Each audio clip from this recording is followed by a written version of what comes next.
On va parler d'Halloween, mais de façon un peu différente avec Gabrielle Brisebois. Bonjour. Bonjour, ça va bien? Ça va très bien. Gabrielle, j'aime ça parce qu'on va parler de consommation responsable pour l'Halloween. Absolument.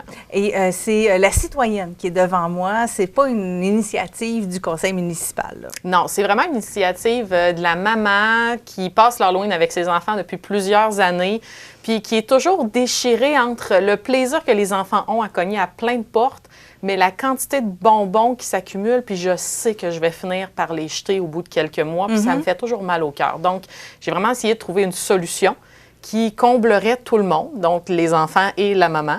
Puis, je suis arrivée avec le projet que j'ai présenté il y a quelques semaines qui s'appelle « Une maison, un bonbon ». C'est quelque chose qui se fait quand même depuis quelques années à certains endroits. Il y a des gens qui décident de l'appliquer. C'est peut-être qu'il n'y a pas de mouvement officiel comme tu essaies de créer présentement, là. Mais il faut se le dire, je ne suis pas toute seule à penser à l'environnement, là. On s'entend, on est plusieurs partout dans le monde à se demander quelles idées on peut avoir pour diminuer un peu notre consommation. Mais il ne faut pas que l'environnement s'arrime avec privation, surtout chez les enfants, parce qu'on veut qu'il y ait une image, un sentiment positif face aux actions environnementales qu'ils vont poser. Donc, leur dire on va arrêter de passer l'Halloween ou on va arrêter de donner des bonbons à la maison, ça n'aurait pas de sens. Non. Moi, je n'aurais pas le cœur de faire ça à mes enfants. Et pour les enfants des autres non plus, là. Non. C'est dire qu'ils viennent cogner à la maison puis on leur donne quelque chose fait main mais qui n'est pas un bonbon, ça casse un peu l'Halloween aussi, là. Oui, puis tu sais, parallèlement, il y a toujours, tu sais, il y a des extrêmes partout, puis on va dire, mais on pourrait privilégier le vrac, on pourrait donner des bonbons qui ne sont pas emballés, mais on le sait, même quand nous, on était jeunes, on se faisait dire, on triait les bonbons avec nos parents, mais tout ce qui n'est pas emballé, tu le jettes. Tout ce qui a été emballé à la main, tu le jettes. C'est une question de sécurité puis d'hygiène aussi. Donc, si jamais on veut rester sécuritaire, hygiénique, bien, il faut quand même privilégier les bonbons qui sont emballés.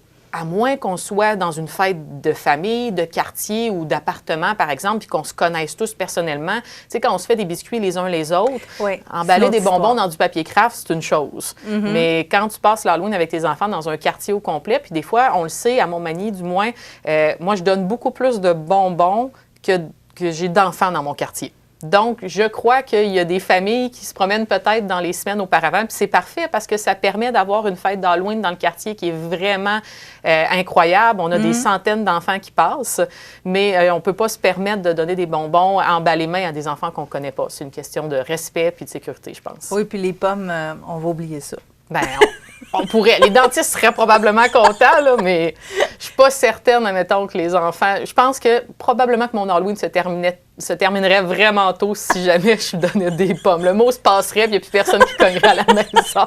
Je pense que oui, effectivement. Bien, on parle des bonbons parce que, bon, c'est un plaisir. C'est que ça s'associe directement à l'Halloween. Donc, on ne peut pas s'empêcher de donner des bonbons, comme on le disait. De quelle façon on devrait le faire pour être de façon plus responsable, justement? Bien, il y a divers trucs.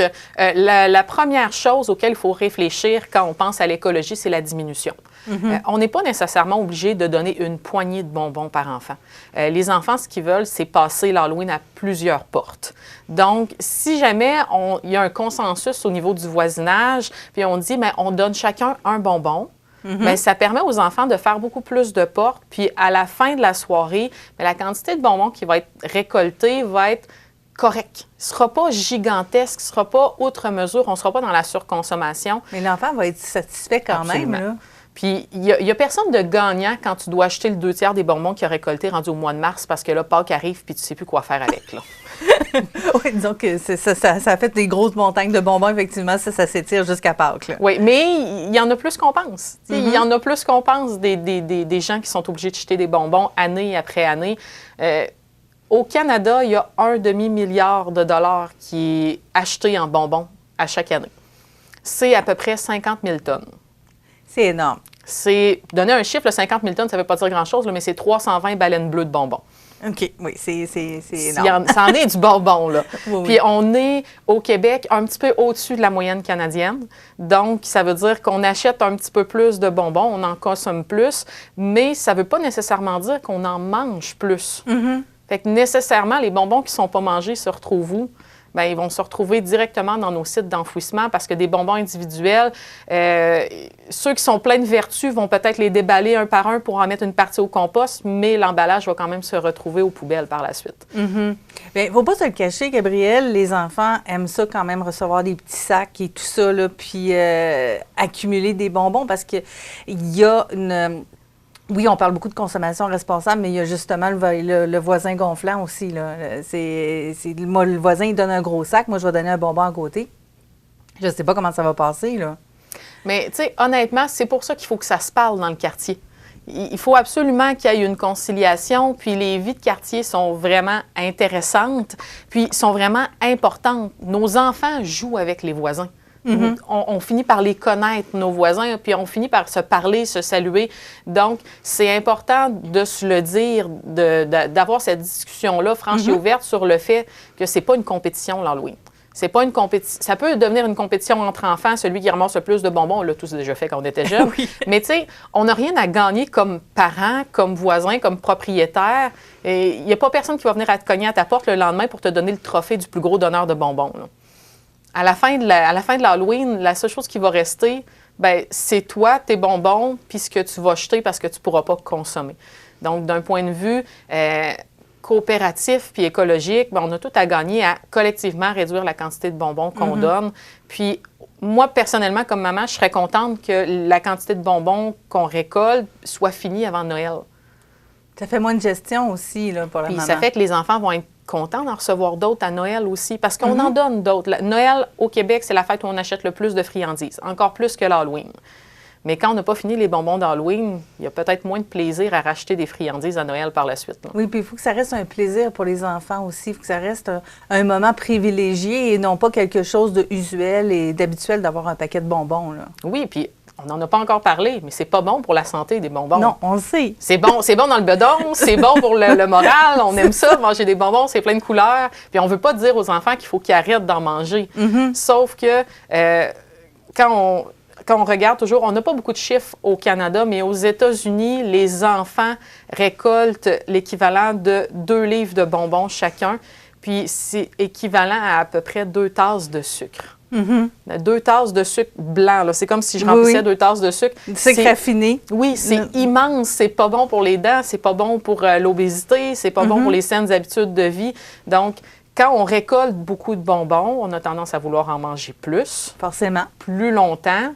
Puis comme reste. Parents, mais on veut que la pile diminue. Fait que même nous, familialement, on va peut-être en manger plus. Oui, je connais des parents qui, effectivement, enlevaient la moitié des bonbons des enfants puis disaient on va les manger, il ne s'en rendra pas compte, mais c'est pas mieux pour le parent. Là. Non. Et puis en plus, souvent, comme adulte, il faut qu'on fasse encore plus d'exercice pour dépenser ce sucre raffiné-là. Donc, collectivement, on a aussi à gagner à diminuer la quantité de bonbons qu'on offre à nos enfants parce que bien, le temps qu'ils vont marcher à l'Halloween va être davantage équivalent à l'exercice qu'ils vont faire pour dépenser les calories des bonbons ingérés ce soir-là. De quelle autre façon est-ce qu'on peut rendre l'Halloween plus responsable au niveau de la consommation, mais tout aussi agréable? Bien, dans le choix des bonbons, il faut privilégier les bonbons dont les emballages sont recyclables. Je donne un exemple, là, je nomme des marques. Là, les Smarties, c'est des petites boîtes. Ah, c'est des boîtes de carton. Le carton, c'est recyclable. Mais il faut faire attention parce qu'on a une responsabilité comme consommateur de bonbons. Si tu jettes ta petite boîte dans le recyclage, ils vont l'acheter aux poubelles, elle est trop petite. Donc, le truc que je donne souvent, c'est de prendre une boîte de Kleenex vide, une boîte de papier mouchoir vide, puis de remplir la boîte de papier mouchoir avec les petites boîtes de Smarties. Parce qu'une fois remplie, mais c'est du carton dans du carton, là, ça va vraiment se recycler. Même chose pour les petites boules de papier d'aluminium, des bonbons qu'on emballe. On dit des fois des petits œufs de Pâques, mais version citrouille d'Halloween. Mais ça, il faut faire une boule avec les boules. Donc, on ne peut pas mettre les petites boules de manière individuelle. Il faut grossir la boule. Puis en même temps, mais peut-être que ça va vous estomaquer de voir la quantité de déchets que vous allez récolter à force de faire grossir votre boule de bonbons d'Halloween. Ça peut devenir un jeu pour les enfants aussi. Absolument. De prendre toutes les feuilles puis de les mettre ensemble, de faire une petite balle. Là, ça peut être amusant en même temps. Là. Oui, puis ça peut amuser le chat aussi. Oui, surtout. C'est à ça que je pensais aussi. Donc, mon chat a toujours bien apprécié ce genre de choses. Gabrielle, il y a quand même des activités qui s'amènent. Oui, absolument. Donc, l'Halloween, de façon générale, je pense que ça va se passer pas mal en fin de semaine. Oui, bien, pour les activités communautaires, il y en a à la bibliothèque, il y en a dans toutes les municipalités de Montmagny et Lillet. J'ai vu que Lillet faisait une super belle activité en fin de semaine. À Montmagny, il y en a une aussi. Il y en a aussi dans le sud de nos MRC. Ceux qui se dirigent, il y en a aussi à Lévis, il y en a au centre d'achat. Bref, c'est en fin de semaine, c'est samedi le 28 pour la plupart des activités. Mais l'Halloween au Québec, ça se passe le 31 octobre. Beau temps, mauvais temps. On n'a pas encore changé cette date-là, on va la garder, puis ça fait partie du folklore. Hein? Oui. On a déjà passé l'Halloween jeune avec des parapluies puis des imperméables par-dessus nos costumes. Et des manteaux d'hiver. Aussi, dans la neige et des bottes. Donc, l'Halloween, on passe ça le 31. Puis, c'est de faire attention, réfléchir à la quantité de bonbons qu'on donne pour essayer de diminuer notre impact écologique quand on fait ce genre d'activité-là. Merci beaucoup, Gabrielle Brisebois. Ça fait plaisir.